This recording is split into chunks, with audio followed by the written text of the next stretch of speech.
بسم اللہ الرحمن الرحیم۔ کہتے ہیں کسی جگہ پر ایک شخص رہتا تھا جس کے 3 بیٹے تھے۔ اس شخص نے اپنے تینوں بیٹوں کے نام عبداللہ رکھے ہوئے تھے۔ دن گزرتے رہے حتیٰ کہ اسے مرض الموت نے آن لیا۔ اس نے اپنے تینوں بیٹوں کو بلا کر وصیت کی کہ عبداللہ کو وراثت ملے گی، عبداللہ کو وراثت نہیں ملے گی اور عبداللہ کو وراثت ملے گی۔ اس کے ساتھ ہی اس کی روح قبض ہو گئی۔ یہ خود تو فوت ہو گیا مگر اپنے بیٹوں کو حیرت میں ڈال گیا کہ کیسے فیصلہ کرے، کن 2 عبداللہ کو وراثت ملے اور کس ایک کو نہیں ملے گی۔ تینوں نے فیصلہ کیا کہ شہر جا کر قاضی سے اپنا مسئلہ بیان کرے اور اس سے کوئی حل مانگے۔ تینوں اپنے زاد رہ کے ساتھ شہر کے لیے عازم سفر ہوئے۔ راستے میں انہوں نے ایک ایسے شخص کو دیکھا جو اپنی کسی گمشدہ چیز کو تلاش کرتا پھرتا تھا۔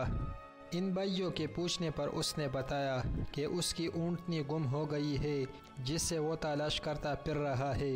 ایک عبداللہ نے پوچھا، کیا تیری اونٹنی ایک آنکھ سے کانی ہے؟ اس آدمی نے کہا، ہاں ایسا ہی تھا۔ دوسرے عبداللہ نے پوچھا، کیا تیری اونٹنی ایک ٹانگ سے لنگڑی تھی؟ تو اس آدمی نے جلدی سے کہا، بالکل صحیح، میری اونٹنی واقعی ایک ٹانگ سے لنگڑی تھی۔ تیسرے عبداللہ نے اونٹنی کے مالک سے پوچھا، کیا تیری اونٹنی کی دم کٹی ہوئی تھی؟ تو اس نے خوشی سے کہا، بالکل ٹھیک، میری اونٹنی کی دم بھی کٹی ہوئی تھی، بس اب جلدی سے بتا دو میری اونٹنی کہاں ہے؟ تینوں عبداللہ نے مل کر جواب دیا، بخدا ہمیں آپ کی اونٹنی کے بارے میں کوئی علم نہیں، ہم نے اسے ہرگز نہیں دیکھا۔ اونٹنی کے مالک ان تینوں کی یہ بات سن کر غصے سے پاگل ہو گیا۔ اس نے فیصلہ کیا کہ ان تینوں کو کھینچ کر قاضی کے پاس لے جائے گا۔ اسے پورا یقین تھا کہ اس کی اونٹنی یہ تینوں ذبح کر کے کھا چکے ہیں اور اب اپنے جرم کو چھپانے کے لیے جھوٹ بول رہے ہیں۔ اونٹنی والے نے جب تینوں کو اپنا ارادہ بتایا تو انہوں نے کہا، ہمیں کوئی اعتراض نہیں کیونکہ ہم خود بھی قاضی کے پاس جا رہے ہیں۔ یہ چاروں جب قاضی کے پاس پہنچے تو اونٹنی والے نے قاضی سے اپنا قصہ بیان کیا۔ قاضی نے ان تینوں سے کہا، جس طرح تم تینوں نے اونٹنی کے نشانات بتائی ہے اس کا ایک ہی نتیجہ نکلتا ہے کہ اونٹنی تم تینوں کے پاس ہے، بہتر ہے کہ تم اپنے جرم کا اعتراف کر لو۔ پہلے نے کہا، جناب عالی، ہم نے اونٹنی تو نہیں دیکھی تھی، ہاں البتہ اونٹنی کے آثار ضرور دیکھے تھے۔ جب میں نے اسے کہا تھا کہ تیری اونٹنی ایک آنکھ سے کانی ہے تو میں نے دیکھا تھا کہ راستے کے ایک طرف کا گھاس تو خوب چرا ہوا تھا مگر دوسری طرف کا ویسے ہی بآمان موجود تھا۔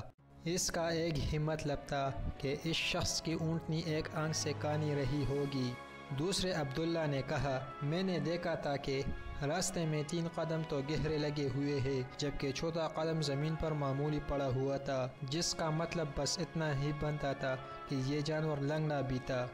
تیسرے عبداللہ نے کہا، اونٹ جب راہ چلتے ہوئے اپنا گوبر گراتے ہیں تو دم سے ادھر ادھر بکھیرتے ہیں، جبکہ ہم جس راہ سے آئے تھے وہاں پر گوبر ایک ہی لائن میں سیدھا گرا ہوا تھا، جس کا ایک ہی مطلب ہو سکتا تھا کہ اونٹنی کی دم کٹی ہوئی ہے جو اپنا گوبر دائیں بائیں نہیں پھیلا پائی۔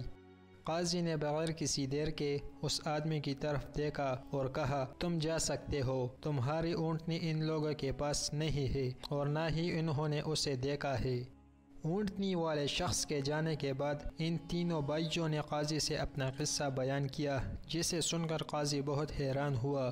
ان تینوں سے کہا، تم آج کی رات مہمان خانے میں ٹھہرو، میں کل تمہیں سوچ کر کوئی حل بتاؤں گا۔ یہ تینوں مہمان خانے میں جا کر ٹھہرے تو انہوں نے محسوس کیا کہ ان کی نگرانی کی جا رہی ہے۔ کچھ دیر کے بعد ان کے لیے کھانا لایا گیا جو گوشت کے پکے ہوئے سالن اور روٹیوں پر مشتمل تھا۔ پہلے نے کھانے کو دیکھتے ہی کہا، یہ سالن کتے کے گوشت کا بنا ہوا ہے۔ دوسرے نے کہا، روٹیاں جس عورت نے پکائی ہے وہ حمل کے ساتھ اور پورے دنوں سے ہے۔ تیسرے نے کہا، یہ قاضی حرام کی اولاد ہے۔ بات قاضی تک پہنچ گئی۔ اس نے تینوں کو دوسرے دن اپنی عدالت میں طلب کر لیا اور تینوں سے مخاطب ہو کر کہا، تم میں سے کس نے کہا تھا یہ کتے کا گوشت پکا ہوا ہے؟ پہلا بولا، میں نے کہا تھا۔ قاضی نے باورچی کو بلوا کر پوچھا تو اس نے اعتراف کیا کہ پکانے کے لیے کچھ نہیں تھا، تو اس کو شرارت سوجی اور اس نے کتا مار کر اس کا گوشت پکایا اور ان کو کھانے کے لیے بھجوا دیا۔ قاضی نے پہلے سے پوچھا تمہیں کیسے پتہ چلا یہ گوشت کتے کا ہے؟ تو اس نے بتایا گائے، بکری یا اونٹ کے گوشت کے نیچے چربی لگی ہوتی ہے، جبکہ یہ سارا چربی نما تھا جس کے نیچے کہیں کہیں گوشت لگا ہوا تھا۔ قاضی نے کہا تم وہ عبداللہ ہو جس کو اپنے باپ کے مال سے وراثت ملے گی۔ قاضی نے دوبارہ ان سے مخاطب ہو کر پوچھا کس نے کہا یہ روٹیاں ایسی عورت نے بنائی ہے جو 9 ماہ کے حمل کے ساتھ اور اپنے پورے دنوں سے ہے؟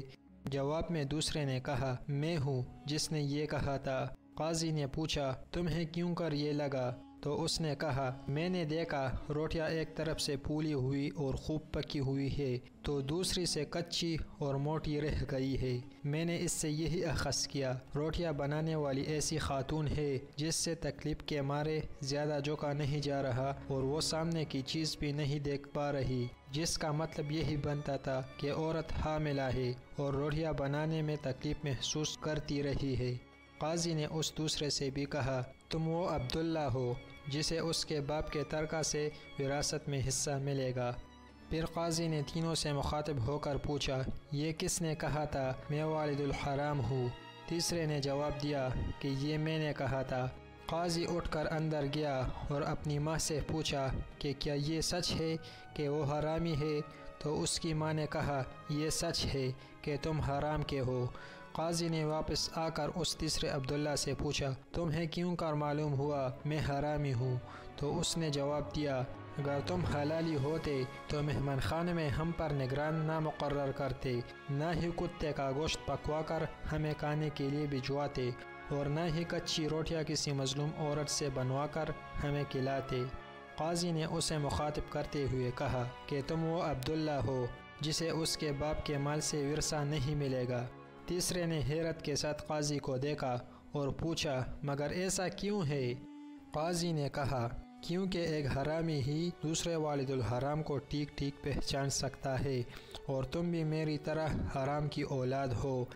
وراثت پانے والے دونوں عبداللہ اپنی ماں کی طرف لوٹے اور دریافت کیا کہ ہمارے تیسرے بھائی کا کیا ماجرا ہے؟ تو ان کی ماں نے کہا تمہارا باپ ایک بار صبح کی نماز پڑھنے مسجد گیا تو اسے دروازے پر رکھا ہوا پایا تھا، اسے گھر لایا، اس کا نام بھی تم دونوں جیسا عبداللہ رکھا اور اس کی پرورش کی۔